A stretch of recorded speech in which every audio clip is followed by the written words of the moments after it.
ভালো যাওয়া হয় দিয়ে মোটামুটি 5-6টা দিন যেতে হবে 5-6টা দিন যেতে হবে এই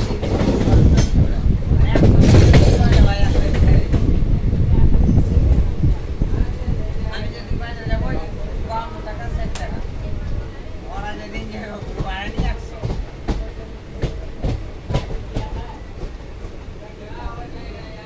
দিয়ে তো দেখছি আর একটু মাছ ছিল এবার তোমার করে দিই মাছটা এই যে 1 মাসের কিস্তিটা 5000 টাকাটা তো আমি দেখছি বাড়ি চলে